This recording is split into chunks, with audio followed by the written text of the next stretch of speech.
Assalamualaikum warahmatullahi wabarakatuh. Waalaikumsalam warahmatullahi wabarakatuh. Alhamdulillah wa syukurillah wa salatu wassalamu ala sayyidina Rasulillah wa ala alihi wa ashabihi wa mawala. La hawla wa la quwwata illa billah. Masalah yang berkaitan dengan pemecatan Kiai dari LBM PBNU, satu yang harus ditangkap oleh warga Nahdliyin dan rakyat Indonesia, kata-kata pemecatan itu bukan pemecatan. Sebab kata-kata pemecatan ini konotasinya kurang baik. Jadi kalian ini diajari akhlakul karimah oleh Rasulullah SAW dan oleh para ulama-ulama NU, maka gunakanlah kata-kata yang mengindikasikan satu asumsi yang baik.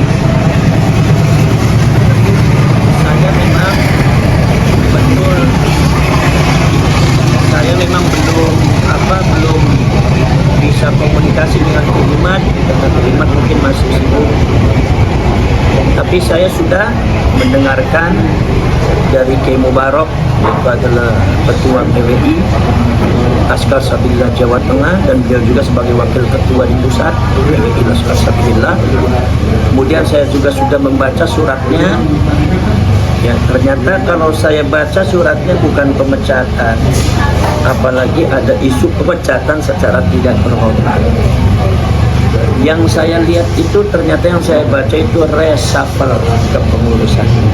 Ini perlu dianalisa kata-katanya dulu lah. Yaitu jangan menggunakan kata-kata pemecatan, nanti kita suudon sama PBNU, suudon sama orang. Dengan ini reshuffle organisasi. Dalam hal ini adalah LBM PBNU. Reshuffle organisasi itu salah satu daripada mekanisme organisasi yang wajar, yang biasa dilakukan ketika organisasi itu memerlukan suatu progresivitas di dalam program-programnya, pencapaian program-program dan target-targetnya itu ada kemandegan, ada keterlambatan, maka di antara beberapa pengurus itu perlu diadakan reshuffle. Seperti halnya juga reshuffle kabinet. Jadi ini bukan pemecatan. Kita baca dulu wacananya, ini reshuffle organisasi. Ini secara objektif dulu. Adapun faktor daripada kenapa kok ada reshuffle, mungkin kaitannya bukan dengan Ki Imad saja, karena yang di reshuffle bukan Ki Imad saja di situ, ada juga beberapa yang lainnya diganti gitu kan. Dan itu menurut saya wajar-wajar saja lah. Kemudian tinggal mungkin faktor ada indikasinya, indikasi subjektif bisa ada, bisa tidak. Oh, seumpama karena Ki Imad itu adalah orang yang paling vokal dalam masalah yang berkaitan dengan perjuangan nasab Rasulullah SAW yang dicantumkan oleh Ta'al ini, beliau yang sangat lantang, dan beliau ini adalah yang peneliti. Beliau lah, jadi hak ilmiahnya tuh ibaratnya itu ada sama beliau. Maka mungkin sedikit banyak faktor itu ada.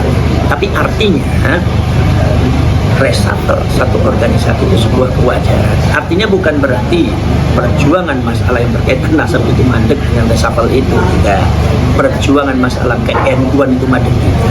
Keimad masih tetap Nahdlatul Ulama, masih tetap diakui sebagai orang NU, ulama NU yang harus diapresiasi seluruh gagasan-gagasannya, apalagi yang bersifat ilmiah ya, itu harus diapresiasi oleh pengurus NU semuanya.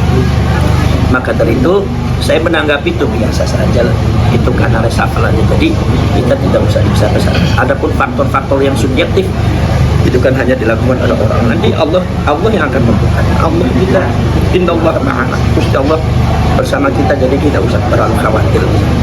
Tidak ada pengaruhnya dalam masalah perjuangan kita ini, masalah perjuangan kultur Nahdlatul Ulama, perjuangan kerakyatan, kebangsaan dan keagamaan ini, memperjuangkan nasabnya Rasulullah, mensucikan nasabnya Rasulullah dari pencampokan-pencampokan tidak benar, itu tidak ada pengaruhnya. Tetap itu akan tetap dilakukan dan akan digerakkan di seluruh rakyat. Berarti meskipun beliau ini tidak di kepengurusan LBM PBNU ya tetap akan terus berjuang kira-kira ya. Akan terus berjuang, tetap terus berjuang. Kan di LBM PBNU-nya juga tidak pernah mengadakan bahkul masalah nasab kan. Ya, artinya sama aja kalau beliau ada di dalam, beliau ada di luar sama. Kok tetap yang mengkaji tentang masalah nasab ya beliau. Maka dari itu kita nggak usah khawatir bahwa Ki-Imad itu tetap ada dan Ki-Imad tetap eksis dan Ki-Imad itu tetap jadi acuan seluruh rakyat Indonesia dalam masalah nasab jemaah. Itu jadi artinya kita nggak usah terlalu khawatir. Kita berjuang tidak harus di struktural NU atau NU secara struktural. Kultur juga kadang-kadang lebih kuat daripada sebelumnya. Jadi seperti itu. Ya, karena memang kita selama ini juga tidak begitu menampakkan juga kan kepengurusan, ada juga beliau juga berjuang. Nah terus alasannya apakah juga karena beliau ini aktif membahas nasab ini ya kira-kira atau ada? Kalau seumpama kita analisa secara zahir yang terjadi pergolakan di PBNU, sepertinya alasan itu ada.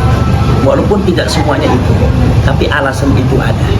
Tapi saya tidak itu. Ini adalah apa namanya? Jadi praduga tidak bersalah. Alasan itu mesti ada dan saya yakin mesti ada lah alasan itu. Tapi itu nggak jadi masalah. Perjuangan kita adalah perjuangan kerakyatan. Bukan sekedar perjuangan ke-NU-an. Walaupun saya akui ini perjuangan ke-NU-an juga karena yang banyak korban Ba'ali itu adalah orang NU. Nahdien terjadinya di kalangan Nahdien bagian khususnya adalah orang-orang masyarakat umum. Nah ini cuma saya harapkan ya kepada seluruh pengurus daripada Nahdlatul Ulama itu untuk lebih aktif kembali tentang masalah apresiasi terhadap fenomena-fenomena yang terjadi terhadap para Nahdien yang ada di bawah khususnya. Karena ini yang berkaitan dengan Ba'ali, baik pembelokan sejarah, pemalsuan makam, kemudian juga persekusi terhadap para ulama dan orang-orang NU, dan ada satu kriminalitas yang didakwa oleh mereka itu bukan hoax itu, dan itu kita sudah menghadapi dan saya sendiri juga menghadapi. Ada makam palsu, ada ini menghadapi. Artinya di sini pengurus NU dan PBNU tidak boleh menutup mata, tapi ini sebetulnya adalah PBNU harus dijadikan acuan terdepan untuk mengkaji itu semuanya karena korban semuanya kebanyakan orang-orang NU. Maka dari itu ini untuk perjuangan masalah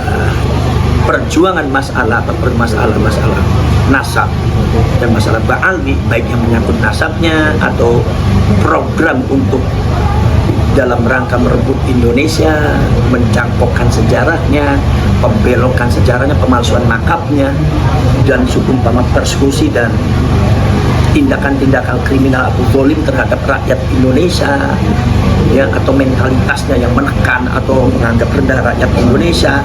Ini adalah perjuangan kerakyatan, bukan sekedar perjuangan NU secara kultur. Bukan sekedar NU secara struktur. Artinya struktur NU yang kalau bergerak silakan, itu kan tanggung jawab. Tapi kalau seumpama mereka tidak mau bergerak ya, kita tidak ada masalah. Kita ada rakyat Indonesia harus bergerak kan. Nahdien juga dari bawah harus bergerak tanpa harus mengandalkan NU secara struktural. Kalau kita mengandalkan NU secara struktural ya kita sulit juga karena di NU-nya juga berbeda-beda kan, secara struktural organisasi nggak bisa dikompakkan. Maka dari itu di sini bolehlah disalurkan. Jadi Ki-Imad kan masih ada wadahnya di antara PWI, Perjuangan Wali Songo Indonesia. Rakyat Indonesia merapat kepada PWI, Nahdien merapat kepada PWI dan Laskar Sembilan dalam masalah perjuangan ini. Itu merapat. Ya, satu lagi terus ini mungkin kira-kira ada apa di kebanyakan pengurus NU itu kok tidak membahas tentang ini, khususnya di PBNU ya. Kalau di PC mungkin ada lah bagian yang membahas itulah strukturalnya. Ya, saya tidak bisa berbicara secara jelas barangkali nanti dianggap fitnah, tapi saya secara pribadi dapat menyimpulkan. Tapi fenomena ketika ada seorang sosok Ki-Imad kemudian banyak ditentang oleh pendahulu-pendahulu yang sudah menganggap dirinya mapan terhadap satu pemahaman yang salah.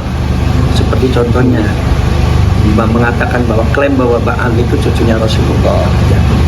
Itu kan sudah pemahaman yang mapan. Ketika itu ada orang yang mentajdidnya dengan bukti-bukti ilmiah, itu biasalah terjadi pergolakan, bahkan bisa terjadi sampai intimidasi, bahkan pengucilan, bahkan dianggap sesat, bahkan terjadi pengusiran sudah ada.